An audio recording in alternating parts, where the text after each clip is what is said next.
n'est facile, encore moins gratuit. La réussite s'obtient au prix des sacrifices. Je vais redire ce que je viens de lire. Dans la vie, rien n'est facile, encore moins gratuit. La réussite s'obtient au prix du sacrifice, au prix des sacrifices. Aujourd'hui, je viens comme ça, c'est entré vous dire bonjour, bonsoir depuis là où vous nous suivez en ce moment. Et je tiens à préciser que nous sommes en direct en ce moment sur la DRTV internationale. Alors aujourd'hui, c'est une émission pas comme les autres. Non seulement que nous sommes en direct, mais c'est également une fête et c'est une émission spéciale. Vous allez certainement vous demander pourquoi spéciale, mais vous le saurez au fur et à mesure que nous allons avancer dans cette émission. Avec notre thème du jour, prix du meilleur journaliste international Afrique 2024. Prix du meilleur journaliste international Afrique 2024. Et je préfère encore cacher le nom de qui est-ce qu'il s'agit. Je ne suis pas seule pour recevoir cet invité-là parce que pendant longtemps, il s'est caché, il a caché ce prix-là. Mais heureusement qu'il y a des gens sur ce plateau qui ont décidé de le secouer, de le sortir de son cocon pour qu'il nous présente ce grand prix. Alors, je ne suis pas seule. À côté de moi, il y a Monsieur Fresnel. Bonjour Fresnel. Bonjour Arnette. Il y a également Cécilia qui est avec nous. Bonjour Cécilia. Bonjour Fresnel. Et non seulement Cécilia, il y a également Klaus qui est avec nous sur ce plateau. Bonjour Klaus. Bonjour.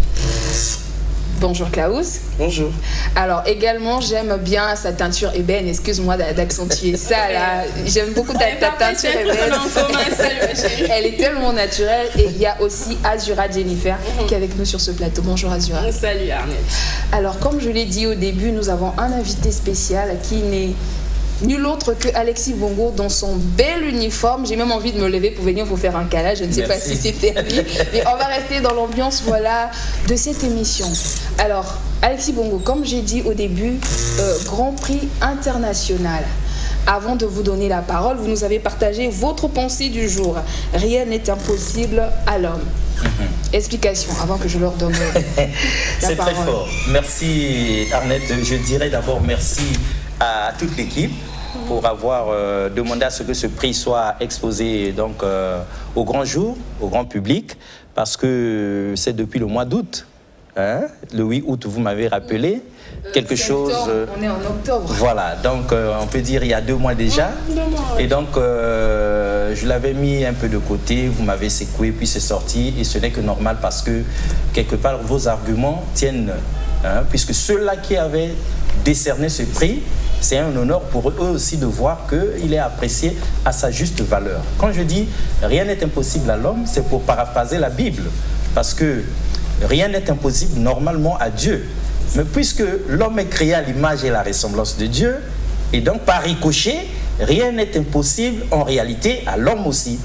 Pour peu que l'homme soit dans les dispositions pratiques qu'il faut pour réussir l'impossible. Donc pour moi, ce prix est comme l'impossible devenu possible grâce à cette magie du fait que nous sommes à l'image et la ressemblance de Dieu.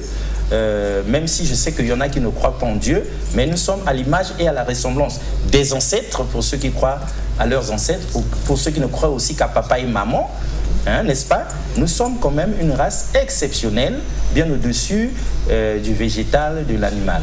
Donc voilà pourquoi je dis rien n'est impossible à l'homme. Voilà, ok, merci beaucoup. Alors, parlons un peu de ce prix.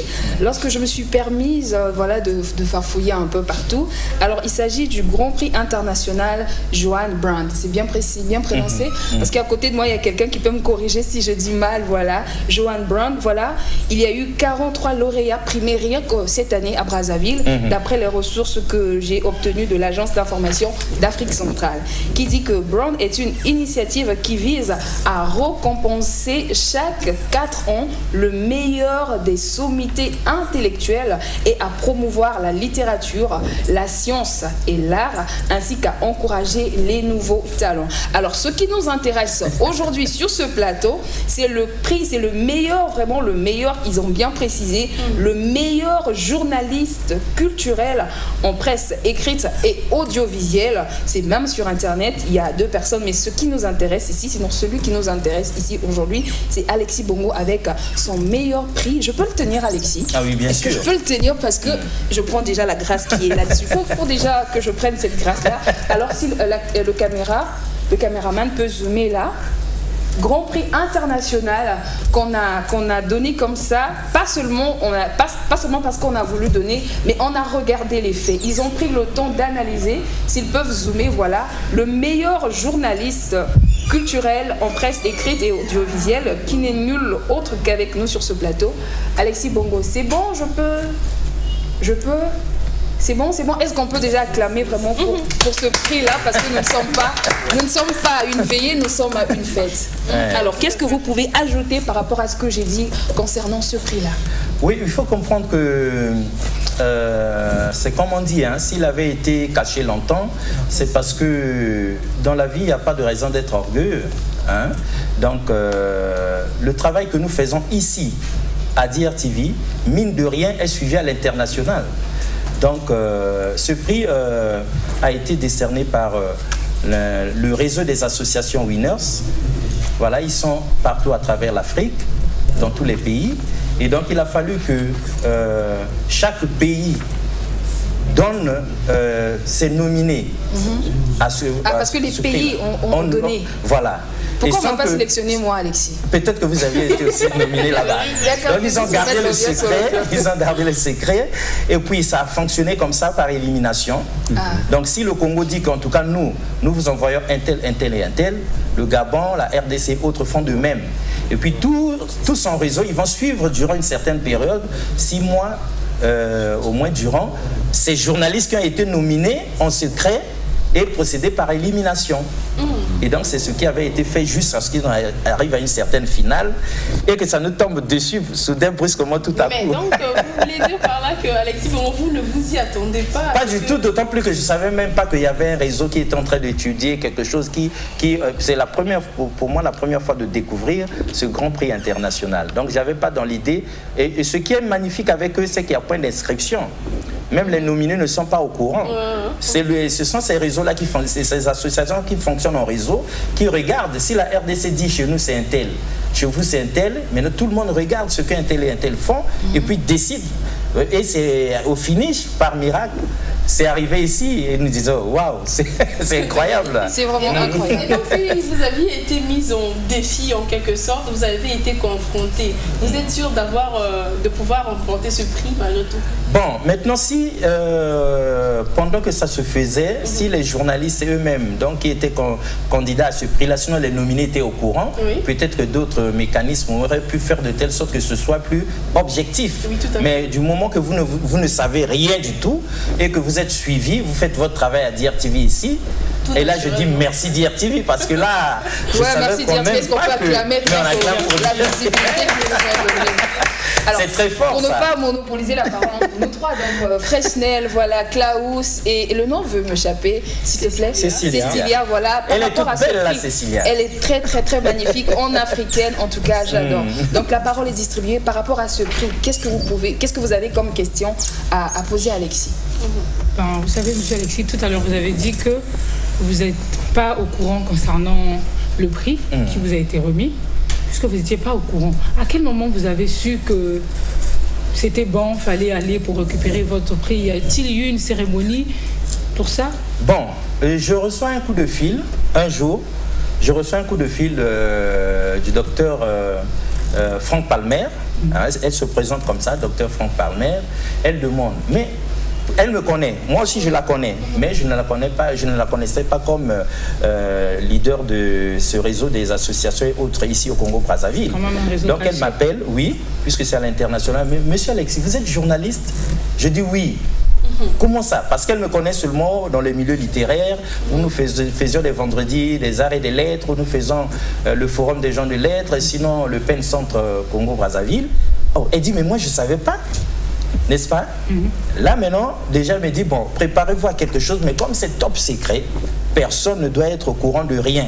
Donc parce qu'elle est surprise quand on lui ramène les résultats, de constater que c'est un Congolais de Brazzaville qui remporte le truc, et puis c'est quelqu'un qu'elle connaît, et elle ne savait pas que j'étais journaliste. Mais c'est où je dis à DRTV, ok c'est bon, mais je vous ferai signe. Sauf que elle ne m'avait pas fait signe, elle ne m'avait plus fait signe, elle était tombée malade. Maintenant, un jour, je vais à la maison russe pour rencontrer madame la directrice. je trouve la salle est pleine. Il y a une cérémonie, il y a plein de gens, des littéraires, des universitaires. Il y a quoi ici? Il y a une cérémonie. Et vous n'êtes pas, puisque j'arrive en basket et tout ça, mais vous n'êtes pas invité. Je dis non, moi je viens pour madame la directrice. Mais comme tout le monde est là, les Saint-Pierre-des-Monts, moi aussi je reste. Et puis bon, c'était ces prix-là qu'on était en train de décerner. Eh bien, moi aussi je reste dans la salle pour acclamer les uns les autres. Monsieur Alexis, pour vous, c'était un fruit de hasard? Évidemment, parce que je ne savais absolument rien et je me suis retrouvé là aussi par hasard. Donc au moment où on appelle Saint-Pierre-des-Monts, on est sur les littéraires, on appelle Saint-Pierre-des-Monts Pierre Ntsemou. Moi je dis ça ne m'étonne pas. Il me donne son appareil photo pour que je lui fasse des photos pendant qu'il sera là-bas. Et au moment où je fais ces photos-là, on est maintenant entré dans la catégorie médias audiovisuels et c'est là que j'entends meilleur journaliste international Afrique. Alexis Bongo. Je dis, mais là c'est vraiment. Je dis, mais ça c'est fort ça. C'est vraiment le. Et les gens disent, Alexis Bongo c'est vous. Je dis, oui, mais allez-y. Mais tel que je suis là, mais c'est vous devez y aller. J'aurais dû même donner à la régie les photos de ce jour-là parce que j'étais carrément. Donc on peut dire à nos téléspectateurs d'être toujours prêts quand on sort de ces soirs. Évidemment, ça ce jour-là j'ai vu ça, j'ai dit, ah là c'est trop fort. Et c'est là qu'on a expliqué comment ça fonctionnait, en tout cas top secret, pour éviter qu'il y ait des influences pour décerner à X ou Y. J'ai dit waouh. Je suis allé garder à la maison. Alors une question pour cela, M. Alexis. Vous dites peut-être, vous pensez qu'il y aurait encore d'autres occasions de confronter certains journalistes de l'Afrique centrale ou encore de notre pays proprement, ou bien ça c'était juste sur votre époque? Non, ça là, par exemple, là, comme ils ont fait ça, ils n'ont averti personne. Donc on pourra toutefois s'y attendre parce que ça se passe encore.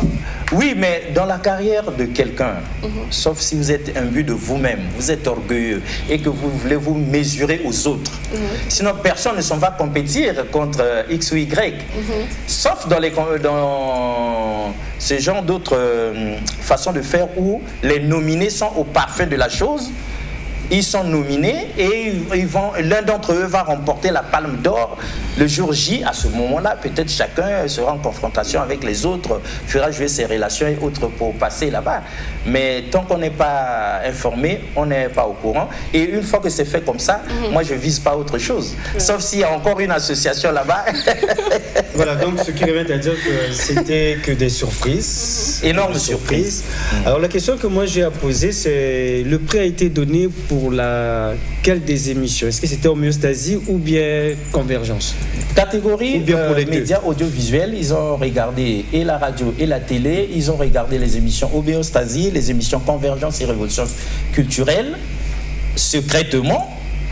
Ils ont vu la façon de faire. Et ils ont dit, là c'est... En tout cas, ils ont mis tout dans le même panier.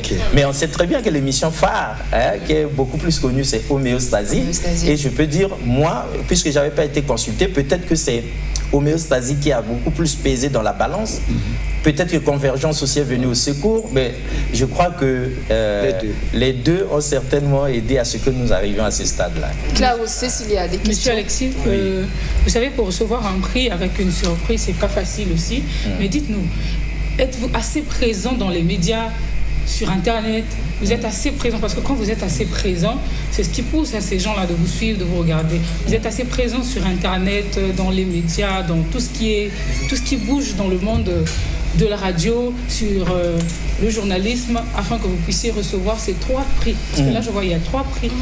Bon, il faut dire que ici, c'est DRTV qui reconnaît les mérites, parce que c'est prix d'honneur de DRTV. C'est à l'occasion des 20 ans de homéostasie, la spiritualité des profondeurs. Là, c'est DRTV qui avait décerné. Mais DRTV avait décerné, mais c'était resté caché, ça aussi. Donc c'est aujourd'hui aussi l'occasion de rendre hommage à DRTV, sinon à Madame la DG, Yolène Yot, et au Big Boss, le général Norbert Dabira, parce que ça fait chaud au cœur, ça fait du bien. Lorsque l'employeur lui-même reconnaît le mérite, ça fait du bien, n'est-ce pas? Voilà pourquoi j'ai rendu hommage à DRTV ici, pour que tout le monde sache. On a affaire ici à des gens qui savent reconnaître la valeur des autres. de ceux qui font que DRTV soit DRTV. Ouais. Donc pour pouvoir reconnaître vos valeurs, certainement vous l'avez reconnu en vous-même.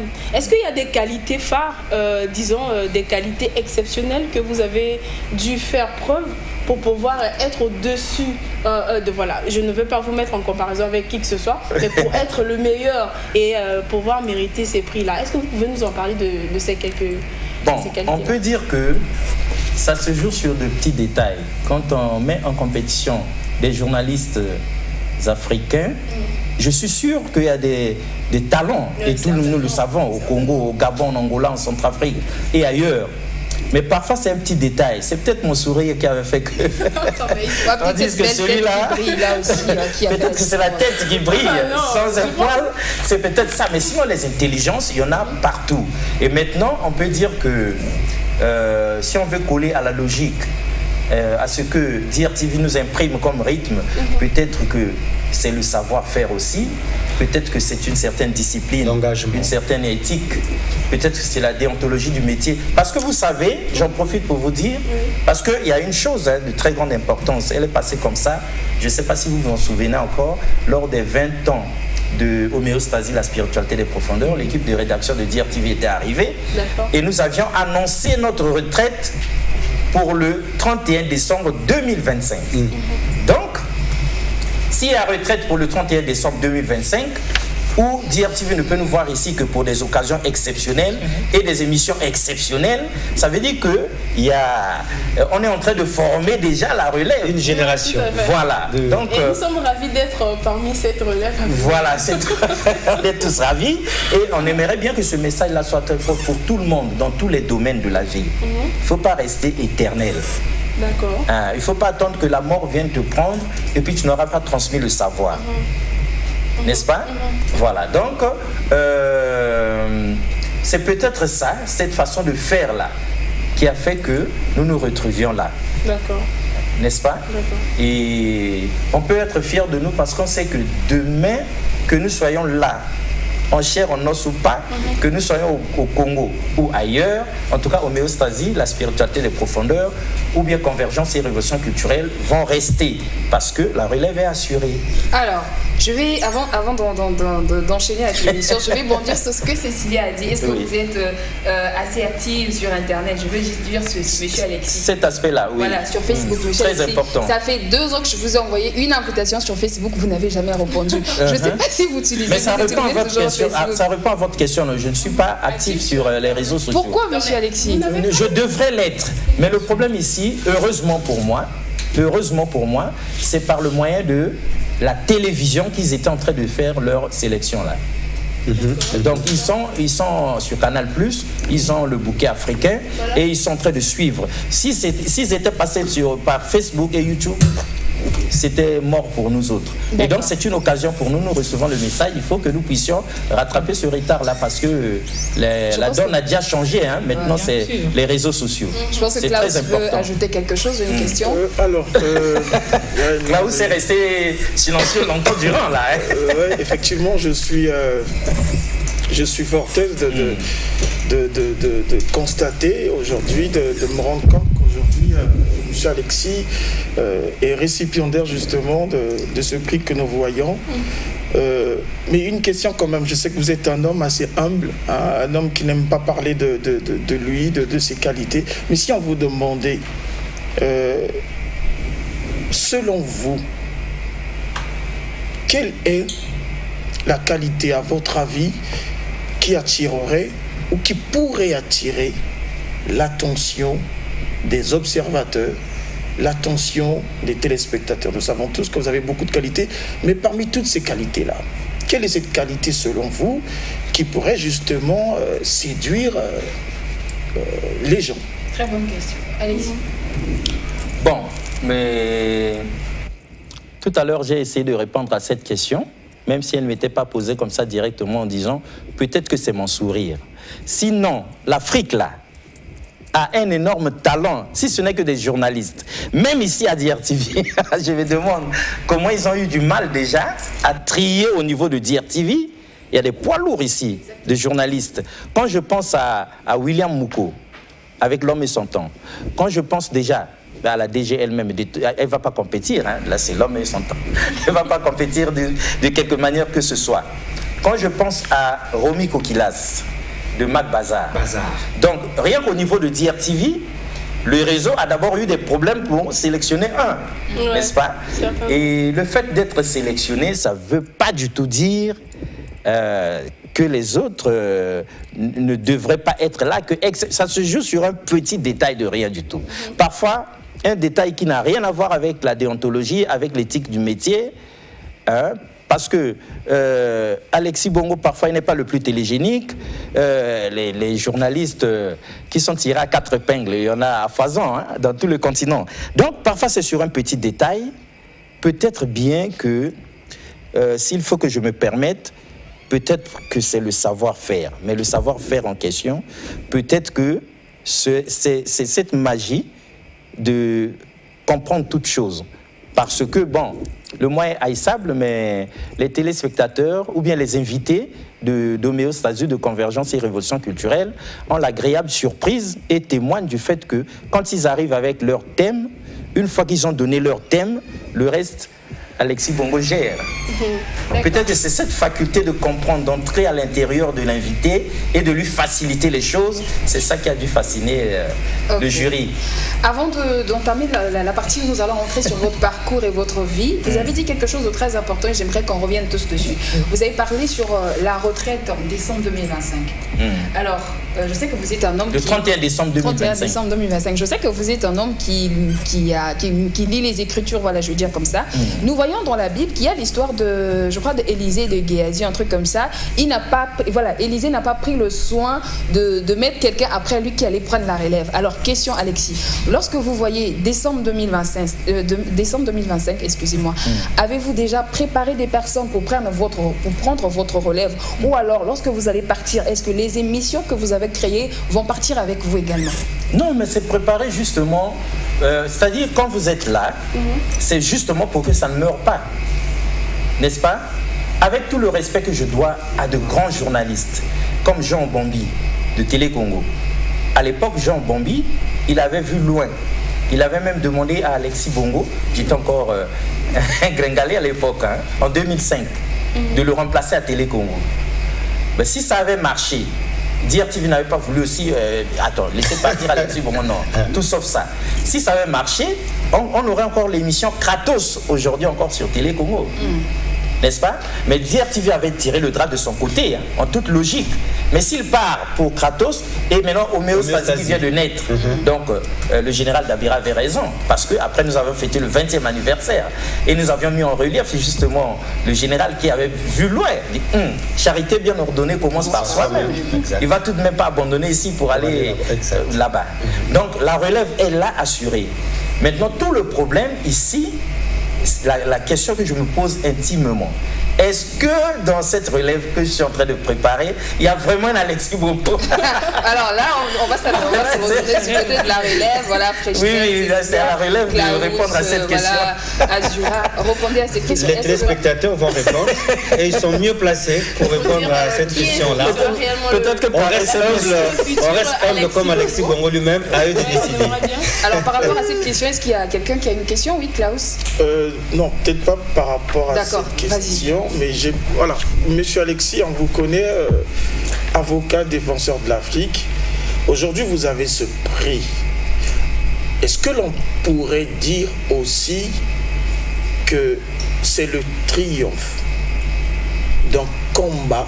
Parce que nous savons tous que c'est vrai que vous êtes journaliste, mais dans votre métier de journalisme, il y a un militantisme, il y a un homme qui se bat, il y a un homme qui fait la promotion des valeurs, il y a un homme qui défend de la bonne cause. Est-ce qu'aujourd'hui, l'on peut dire que Alexis Bongo a fait triompher, ou sinon c'est le triomphe d'un combat, un combat panafricain par exemple, où vous pensez que c'est simplement l'homme que je suis, et bien en fonction des qualités intellectuelles, journalistiques que j'ai, et bien c'est au nom de toutes ces qualités que j'ai gagné? C'est une très bonne question, et elle est très capitale. 2009, grâce à DRTV, j'arrive à Paris. J'aurais pu rester comme les autres. Hein? 4 ans plus tard, j'ai des papiers de résident en France de 10 ans, mais j'aurais pu rester. Mais quand on a autre chose pour son pays, pour son continent, on se dit de rester ici pour faire métro, boulot, dodo, c'est priver tout le pays et tout le continent de convergence et révolution culturelle, d'homéostasie, et c'est criminel. De spiritualité. Et c'est criminel parce que l'Afrique est restée longtemps dans les ténèbres de l'ignorance. C'est maintenant que nos yeux s'ouvrent. Et ce sont ceux-là qui sont des activistes, ceux qui sont des panafricanistes, qui au moyen des réseaux sociaux, comme disait Cécilia ici, sont en train de faire un travail énorme. Donc je ne pouvais pas rester tranquillement là-bas et laisser les autres faire. Et voilà pourquoi j'étais revenu. Et ceux qui sont ici sont témoins du fait que, quoique ayant ce droit-là d'être de résidence, je ne sais pas là, de mon dernier voyage là-bas, si ça date de quand, parce que l'Afrique d'abord, comme c'est écrit dans le générique, le logo de Convergence et Révolution culturelle. Donc pour moi, ça c'est la résultante de ce combat-là. Le combat panafricain, le fait d'être engagé, d'ouvrir les yeux des Africains, ça aussi, ça a dû peser dans la balance de ceux qui avaient décidé, parce que par les temps qui courent, l'Afrique à l'agonie a besoin d'entendre ce genre de message. On ne va pas passer tout son temps à faire danser la jeunesse africaine, à leur servir des promotions de boissons.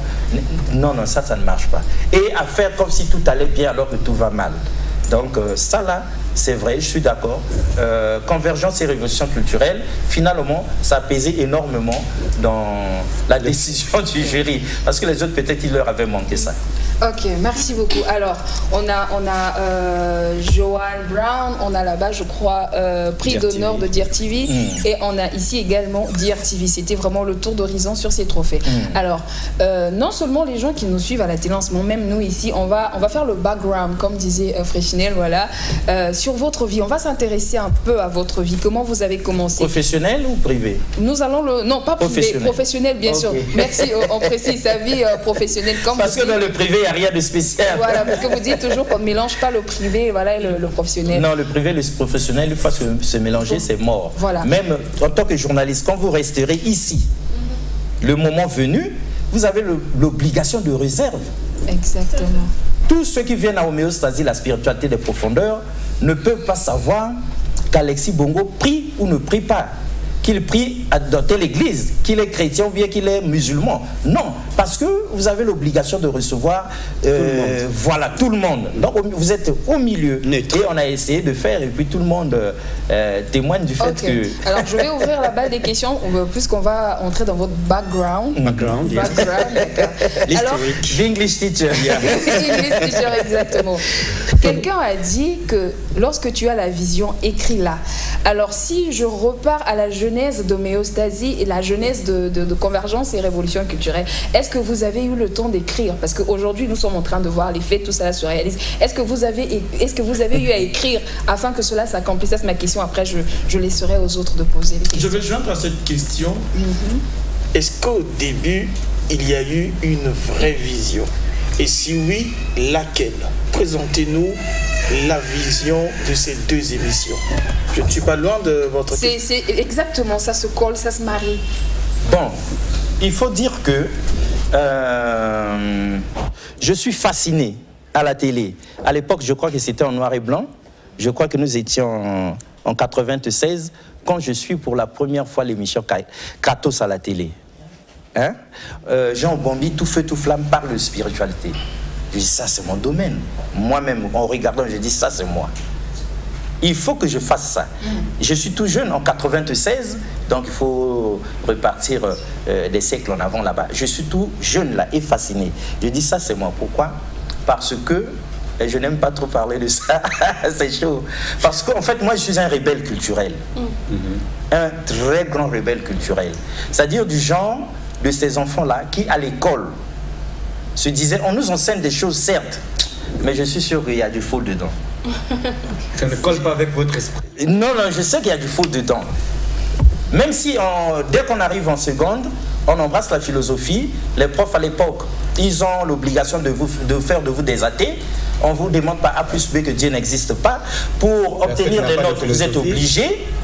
Mais à mon cœur défendant. Et quand je dis au professeur, je ne suis pas d'accord avec vous, il dit, Alexis Bongo, vous faites ce que moi je vous enseigne. C'est moi qui note. L'État congolais ne me paye pas pour fabriquer des croyants ici. Je dis, ah, donc monsieur l'État vous paye pour fabriquer des athées. Ah. Donc un rebelle, en fait, depuis le bas âge, il y a des enfants qui sont dans nos maisons, qui en savent peut-être plus que nous. Mais si vous ne détectez pas le talent de l'enfant, vous ne comprendrez rien. N'est-ce pas? Personne en regardant Alexis Bongo peut s'imaginer que dans son parcours scolaire, il arrive à un stade où il dit « ça ne colle plus avec moi ». Et il abandonne l'école. Personne ne peut le dire. Concernant l'école, vous avez beaucoup martelé dessus. À ma connaissance, à cette petite connaissance que j'ai vis-à-vis de vous, je sais que vous êtes un enseignant. Je ne sais pas si je devais dire un ex-enseignant. Oui, j'enseigne plus. Vous n'enseignez plus, donc autrefois vous avez enseigné. Oui, bien sûr. Mais comment ça se fait que vous bondissez sur le journalisme alors que vous étiez un enseignant professionnel? Est-ce que c'est pour des raisons personnelles ou encore vous trouvez que c'est plutôt mieux le journalisme que l'enseignement? Le parcours est accidentel, le destin de chacun est compliqué. Je dis que vous avez affaire à quelqu'un qui arrive à un certain stade, dit ça ne me va plus, il abandonne les études. Donc vous avez décidé d'abandonner l'enseignement au profit. Et je reviens dans les études par contrainte. Parce qu'à un certain moment, il faut avoir des diplômes pour évoluer. Il faut avoir un salaire pour se prendre en charge. Alors on va faire... Oui, mais il faut avoir des diplômes pour évoluer. Donc du coup, j'abandonne. J'entre dans mes propres recherches. On a fait 40 ans de recherche spirituelle ici, non? Voilà, j'entre dans mes propres recherches. Après, quand j'émerge de là, j'ai le fruit de mes recherches, mais dans la vie, pour s'insérer, il faut encore repartir à l'école. Donc, je repars encore. Et à l'école, c'est l'inspecteur, quand je finis enseignant, parce que j'aimais les enfants, mais c'est monsieur l'inspecteur Gérard Koué, paix à son âme, qui chaque fois quand il vient me suivre en classe, dit, là j'ai affaire à un journaliste. Alors là, ça c'est pas un enseignant. Ça déjà à l'œil. Voilà, je dis, moi je suis enseignant parce que j'aime les enfants, monsieur l'inspecteur, il dit non. Vous êtes né pas pour enseigner ces enfants, mais leurs parents. Ah ouais. Je dis comment? Il dit, vous êtes journaliste. Ah bon? Et tellement il avait insisté, le général a ouvert DRTV, et puis on me dit, mais ta place est là-bas. Ok, j'arrive, mais comme personne ne pouvait avoir l'œil de l'aigle du général. Et heureusement que lui-même était là. D'accord. Ouais, donc ça là, c'est des accidents qui ont fait que si l'inspecteur Gérard Koué n'avait pas existé pour dire que vous êtes un journaliste, je ne serais pas là. Et si le général Norbert Dabirac, parce que quand j'arrive à la loi et au témoignage, il y en a qui disent qu'il n'a jamais fait la télé. Il ne fera jamais, il ne peut pas le faire, pas question. Il y a eu des combats ici. Ok, allez, le général mobilise tout le monde. DRTV, j'ai créé, mais il faut que ça marche. Dites-moi, qu'est-ce que vous voulez? Je dis, moi, je suis venu avec une émission. C'est comme Dixon a dit. Est-ce que c'est... Donc, depuis enfant. Et quand je vois Jean Bambi faire, je dis, ça, c'est moi. Donc, je dis, je suis venu avec une émission. Le général dit, ah bon? Je dis, oui. C'est quoi l'émission? Je dis, homéostasie. Donc, vous savez ce que vous allez faire? Je dis, oui. Mais qu'est-ce qui vous empêche? Je dis, ah, on n'accepte pas que je fasse. Là, ils regardent tous les dirigeants de DRTV à l'époque. Donc, c'est vous qui l'empêchez de faire. Ils disent non, non, non. Ils disent, ok, moi-même, je suis là. Allez, 3 essais. Si ça marche, c'est bon. Si ça ne marche pas, au moins, on vous aura donné l'occasion. Et il dit à tout ce beau monde-là, mais vous cherchez des problèmes. Hein. Quelqu'un vient avec une conviction. Il sait ce qu'il vient faire. C'est des gens comme ça que je veux. Bon, vous refusez. Donc, il va rester avec ça dans son cœur. Ils ont refusé. Or, s'il fait, il se casse la figure.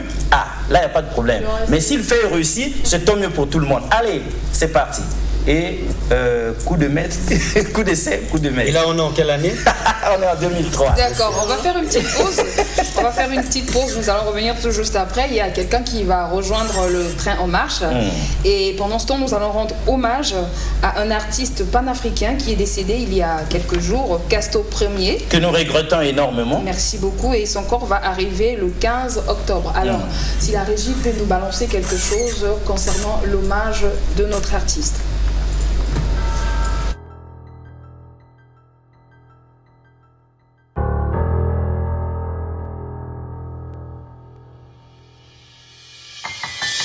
La politique, je n'aime pas. Soyons tous réalistes comme Ernest Tron, exigeons l'impossible.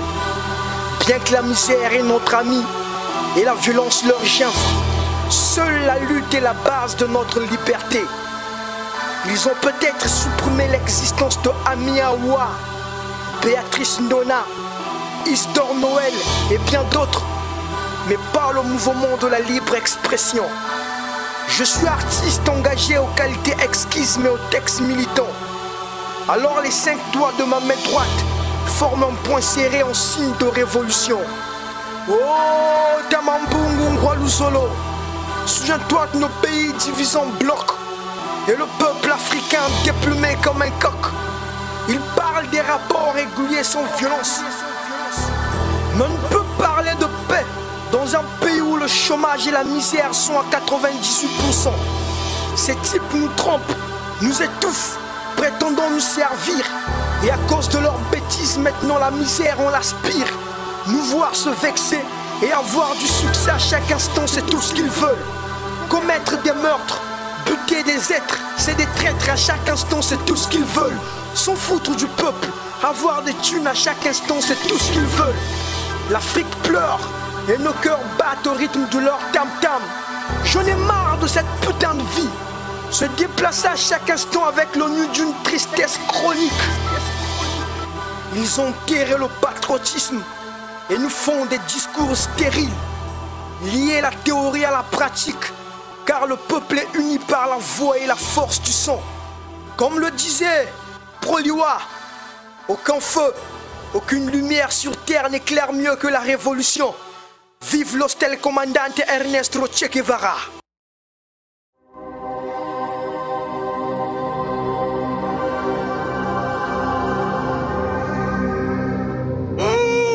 Mon ami Rachi Mouzita, mon commande. Mais dis-moi là, t'as pas vu Chris Bonissa? Aïe, ondazo. Merci à la kamiaka.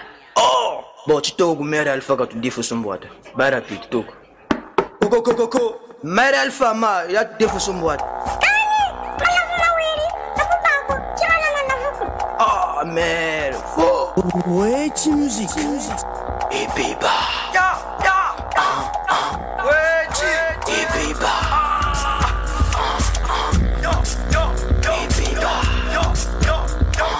Jeunes amavula, seul le même à l'avou. Paris Moutoufouana, Pingilani Rondovou, Bimpa Munganda, Kento Kumbanda, Bongo Moujoua, Dongo Kariri Bukada, Mama Basom, Takakala, Kupoko, Bayaya Bayaoula, Yondoko, Pukarche Banzaba, Yandini Wapele, Balaba Bingi, économique Wapele, Wabanda Manapenga, Shimba Nanzoba, Mishua Yoka, Waika Nabuzoba, Michel Wamubaka, Oshimodare, Farina Mwini, Tokunsaka Nimubar, Bimpa Kakala, Bala Mikatu, Bongo Kashishi, Yawiri Nansatu, Madame Kazonda, Wendele Bibata, Tunishi Mubaka, Kamuni Nambata, Dada, Mama, Kulisa Mabanza, Zakasa Luzingu, Ajmi Mupusa, Mpange, Yaya, Kulisa Mabanza, Zakasa Luzingu, Ajmi Mupusa.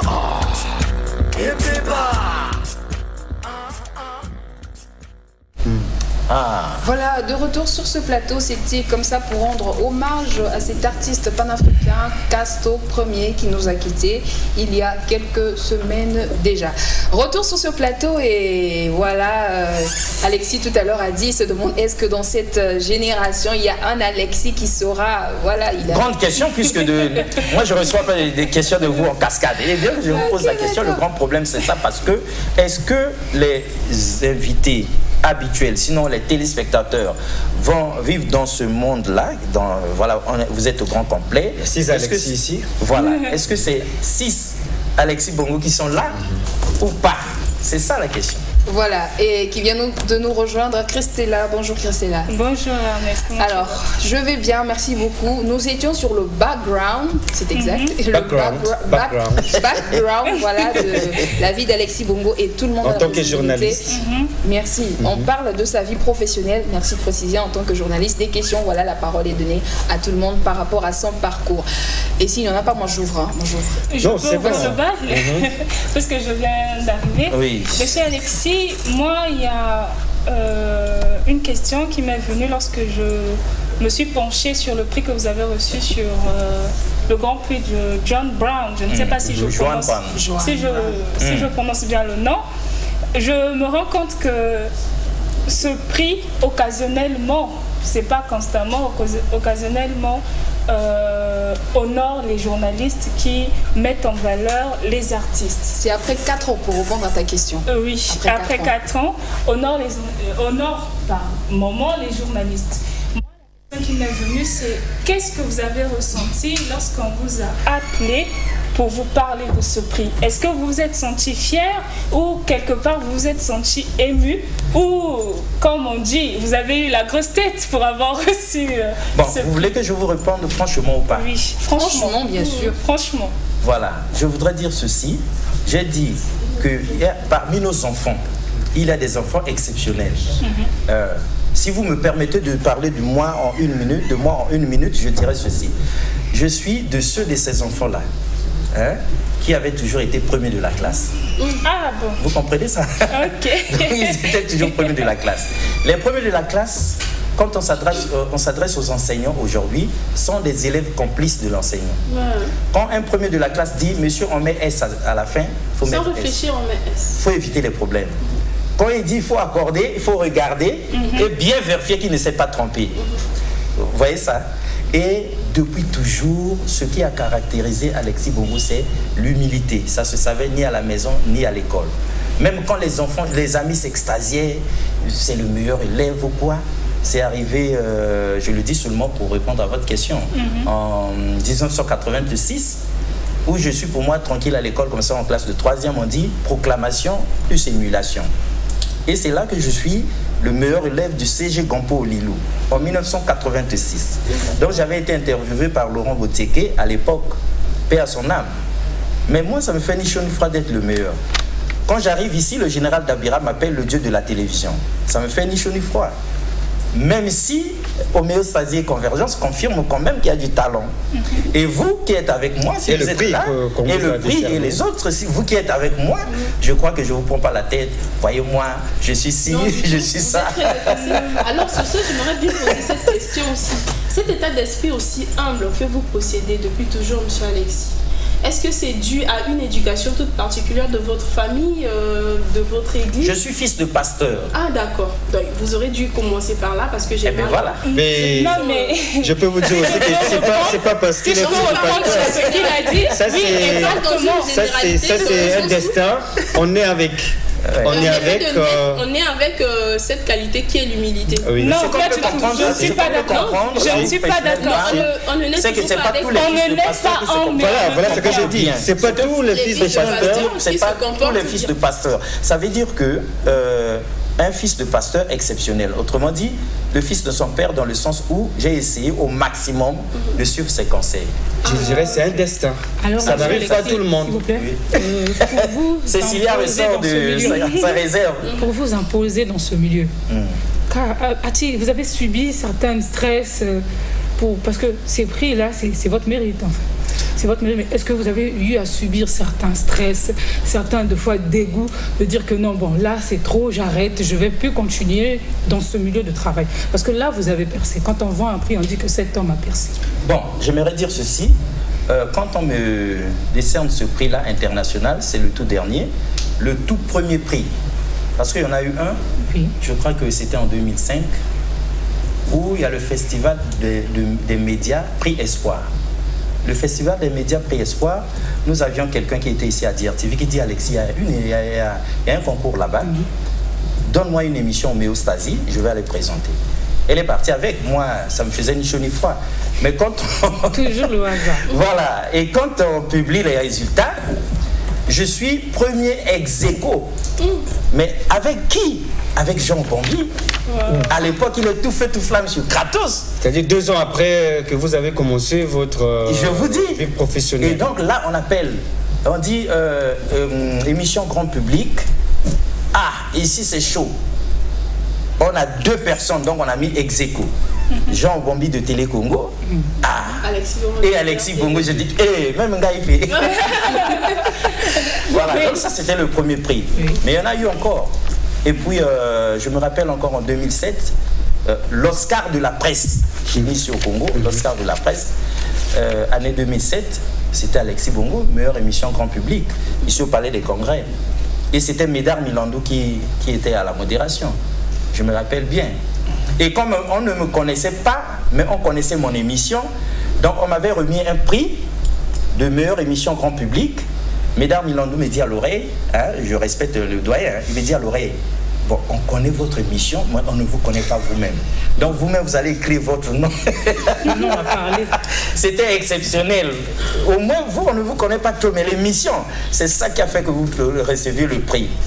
J'ai une question. Voilà, donc ça, là, ça ne m'étonne pas. J'ai une question, oui. Puisqu'aujourd'hui, nous parlons de ce prix qui, pour moi, incarne ce grand travail qui est fait dans la conception même de vos émissions. Alors, une question, quel est le secret du meilleur journaliste que vous êtes? Comment est-ce que ça se passe, la conception de vos émissions? Comment est-ce que vous vous préparez? Est-ce que vous venez, vous travaillez sur place, c'est à l'instant, ou depuis la maison, vous traversez des nuits blanches? Comment ça se passe avec vous, Alexis Bongo? Bon, il faut comprendre, si vous voulez que je vous parle franchement, il faut comprendre qu'Alexis Bongo est en grande partie autodidacte. Je n'ai pas fait STC. Je vous dis déjà que c'est l'inspecteur Gérard Koué qui dit j'ai affaire à un journaliste. Donc aujourd'hui, on peut dire qu'il avait vu juste, n'est-ce pas? Et moi-même, et vous en êtes témoin, je peux me dire je suis le journaliste le plus désordonné. Alors là? Donc, le talent qui est primé ici est exceptionnel, il est inné. Parce que tous mes invités savent que lorsqu'ils viennent avec le thème, ils n'ont plus besoin qu'on écrive questions, réponses et tout ça. Alexis va tout faire. Or, Alexis, quand il monte sur le plateau, il n'a pas de notes. Jamais. Et il fait tout rares sont les émissions très bien. J'ai des notes. Si j'ai des notes sur le plateau, c'est quand il faut que je reste collé à l'invité pour éviter qu'il se perde. Là, je dois rester dans son carnaval. Il y a des invités comme ça. Hein, et lui, il faut la question qu'il veut, c'est ça. Mais sinon, toutes les en disant 99% des émissions, le thème, oui, le reste, c'est parti. Donc, ça veut dire que, monsieur Alexis, vous n'avez pas d'organisation sur votre réussite. Qu'est-ce qu'on peut retenir? Comment est-ce qu'on pourrait s'y prendre pour pouvoir arriver à là où vous êtes arrivé? C'est quoi votre ingrédient secret? C'est quoi exactement? Bon, on peut dire, puisque demain, le 31 décembre 2025 va arriver, on peut dire pour la relève, la première des choses qu'un journaliste présentateur d'émission doit savoir, c'est le respect de son invité, quel qu'il soit, quelle que soit son apparence. Et sur le plateau d'homéostasie de Convergence et Révolution culturelle, on a eu à boire et à manger ici en termes d'invités. Hein. Quelqu'un arrive, vous devez observer la neutralité. Vous êtes dans l'obligation de réserve. Lui, il vient, il s'en prend à Jésus. Si vous croyez en Jésus, ce n'est pas son problème. N'est-ce pas? Bon, imaginez que vous vous fâchez maintenant contre lui parce qu'il est venu dire que Jésus n'existe pas.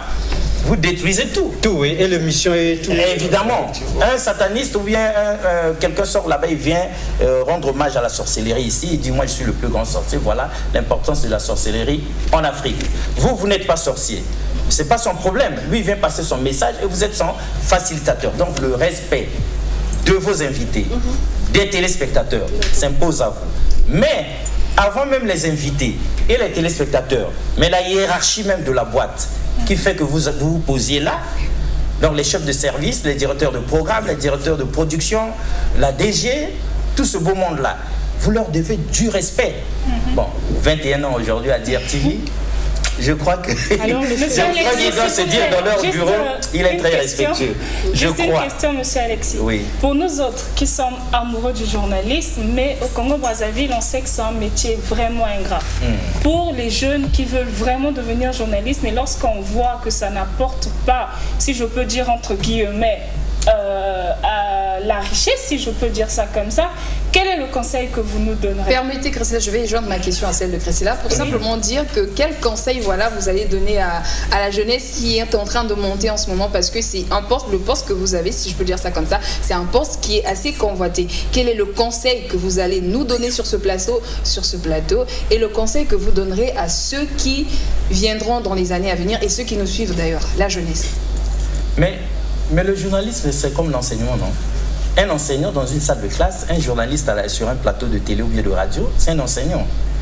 ça revient au même. La déontologie, l'éthique même là-bas, c'est la même chose ici. Un enseignant, à l'époque, quand j'étais enseignant, l'inspecteur Girac Poué, paix à son âme, n'acceptait pas que les enfants arrivent dans la classe et que l'enseignant n'est pas encore là.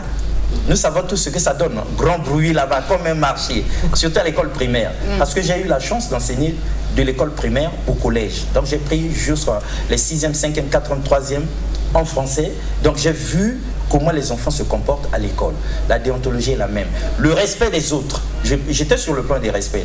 Si tu arrives imbu de ta personne et tu ne respectes pas la hiérarchie, ceux qui sont responsables, quelle évolution il va y avoir? Imaginez que vous ne respectez jamais les techniciens. C'est eux qui doivent faire des pieds et des mains pour qu'on vous voit très beau là-bas à la maison, chez les gens. Eh bien, vous avez des problèmes avec eux. Tout peut arriver. Oui, mais monsieur Alexis, par rapport à la question, ce n'est pas la réponse. Non, là c'était de ce côté. De votre côté, je dis aux jeunes de français, qui vous a dit que le journalisme ne paye pas son homme? Le journaliste, c'est un métier qui fait de vous un riche.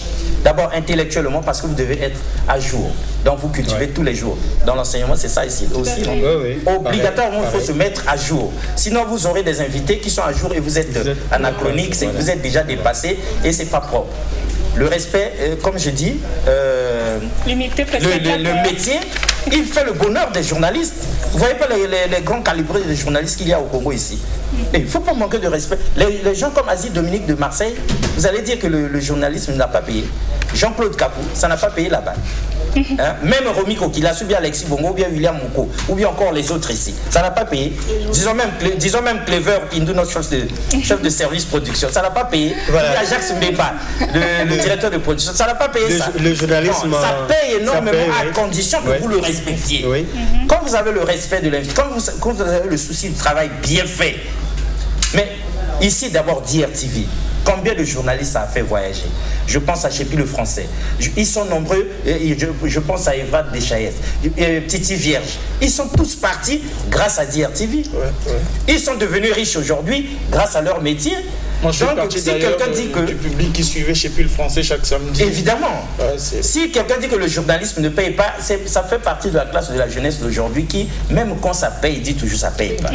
Aujourd'hui, tu as 100 000 euros, non, et ça moqué. On te paye 150 000 euros, il fallait que ce soit 300 000. On paye 300 000, ah non, mais il fallait que j'ai 500 000. Ça paye. Alors, on a compris, le journalisme paye. Continuant, je suis revenu. Oui, Alexis Bongo, le journalisme paye. Ça paye énormément. Voilà, ça paye énormément. Vous devez respecter ça. Donc, vous commencez en 2023, donc 21 ans après, vous avez un prix international. Alors, si on vous demandait de résumer ces 21 années, homéostasie, convergence, qu'est-ce que vous allez dire? Bon, je dirais que, dans un premier temps, je dirais que j'avais vu juste, parce que je vous ai ouvert un chapitre là, sans entrer dans les détails. Quand vous avez un enfant qui est meilleur élève de toute l'école, mais qui refuse désormais d'aller à l'école. Vous voyez ce que ça fait? Il est concentré dans ses études. Et qu'est-ce qu'il fait là-bas en secret? Il cherche l'erreur. Parce que quand les profs parlent là, je sais qu'il y a quelque chose qui ne va pas là. Même quand on parle de l'histoire, il y a quelque chose qui ne tourne pas rond. Mais c'est quoi? Il faut chercher. Et pendant que vous cherchez, c'est toute la famille qui crée le scandale. On n'a jamais vu ça. Mais le gars, mais c'est incroyable ça. Bouena Boué. Et ça m'a pris 11 ans, cette parenthèse-là. Wow. Vous voyez ce que ça fait? Et donc, c'est pas un jeu. Et vous rebondissez après. Et je vois que j'ai vu juste parce que aujourd'hui, au moment où nous parlons, c'est une remise en question exacte de tout. Les Africains sont éveillés aujourd'hui, ils comprennent qu'on nous a énormément menti à l'école. Alors, les panafricanistes sont en train de parler de ce que j'avais déjà eu avant. Et j'ai écrit même histoire de chez moi. Le livre, on en avait parlé ici. Donc les deux émissions, c'est l'expression de ce que ce bouillonnant. De cette révolte. Voilà, ok. De cette révolte. Moi, je savais qu'il y a quelque chose qui ne tournait pas rond. J'étais encore en. Excusez-moi quand je dis j'étais parce que je ne peux pas dire autrement. Il ne reste que 3 minutes. Il reste 3 minutes. J'étais encore au CP1. On disait I. Mais je me posais la question, mais pourquoi on appelle celui-là I? Mais l'autre c'est O. Mais qui s'est permis de dire ça c'est I et ça c'est O? Vous voyez? Parce que ça commence par la question. Oui. Mais qui nous dit que ça c'est I, qui nous dit que ça c'est O? Et vous remarquez qu'à l'école, nous étions là-bas, les leçons de biologie, on appelait ça à l'époque, je crois. Oui, les professeurs de biologie, ils aimaient dire un organe appelé ça, appelé ça, appelé ça. Et c'était toujours en français, appelé œil, appelé rein, appelé ça. J'ai dit, mais chez nous, en lingala, bien en lisso. Oui. Pourquoi le professeur dit appelé? Voyez ça, tu dis en lingala, je dis lisso. Mon lingala c'est lisso. Mais en classe, on nous dit appelé œil. Et les autres élèves, ils acceptent d'appeler eux. Mais moi, je me dis, mais qui s'est permis d'appeler eux? Vous êtes un génie. Alors, Cécilia, vous êtes un génie. On est vraiment à l'atterrissage. Là, il nous reste sur 3 minutes ou 2 minutes. Klaus, Cécilia, pour terminer. Moi, j'ai une question. Christella souffre un peu. On va d'abord aller du côté des Klaus et des Cécilia. S'ils ont une dernière chose à dire. Oui, j'aimerais savoir, M. Alexis, concernant tous vos prix, tout votre parcours. Y a-t-il une émission, parmi les 2 émissions, y a-t-il un moment où vous êtes senti, parce qu'on dit toujours quand on fait quelque chose, après au final on dit ouais, là je me suis imposé, là j'ai eu mes 2 pieds sur terre et maintenant je vais souffler. Parce que là, vous tendez vers votre souffle, qui est 31 décembre 2025. Maintenant, parmi toutes ces émissions-là, y a-t-il eu un truc qui vous a vraiment marqué, qui vous a vraiment fait souffler, qui vous a poussé à dire que j'ai pas travaillé pour rien? Il faut un 2e épisode. S'il faut qu'on entre dans les détails, on fait un autre plateau où on regarde, parce qu'il y a eu... Les techniciens font témoin ici, il s'est passé des choses sur ce plateau-là. Moins d'1 minute, je crois moins de 2 minutes. En 21 ans. Moi, j'ai pas de questions. Moi, c'est juste adresser mes félicitations à l'endroit de cet homme. C'est un père pour moi. J'ai commencé avec lui, j'étais encore, je crois que c'est en 2015-16. Et avec lui, j'ai appris à militer pour l'Afrique. Avec lui aussi, vous voyez, aujourd'hui, je suis devenu une voix d'Afrique, mais c'est grâce à cet homme aussi. Et au-delà du journaliste qu'il est, c'est un homme avec un bon cœur. Et d'ailleurs, il y a une chanson qui va sortir. Moi, je le définis comme étant une bonne tête et un bon cœur. Et les deux forment justement un ensemble parfait. Et lui, il est un monsieur parfait avec une bonne tête et un bon cœur. Un monsieur parfait avec une bonne tête et un bon cœur. Comme Alexis l'a su le souligner, parce que nous sommes là à l'atterrissage, que Dieu nous garde et nous reviendrons certainement pour une 2e partie. C'était comme ça le Grand Prix, une émission spéciale, Grand Prix international Johan Brown. Et nous avons parlé de Alexis Gabriel Bongo, même s'il cache souvent le côté Gabriel. Prix meilleur journaliste culturel en presse écrite et audiovisuelle. Il a reçu ce prix, c'était le 8 août 2024 au Centre culturel russe. Alors je vais terminer, nous allons plutôt terminer cette émission avec ses propos. Lorsqu'il était interrogé, il a parlé à un moment qu'il y a eu des gens qui n'ont pas cru en lui. Et je veux dire que certainement les gens lui ont lancé des pierres. Un homme a dit que les grands hommes du monde construisent, bâtissent des monuments avec les pierres qu'on leur jette. À force d'avoir jeté des pierres sur Alexis Bongo, il a construit homéostasie, il a construit convergence et révolution culturelle, et c'est par des acclamations que nous allons clôturer cette émission. Au revoir. Au revoir.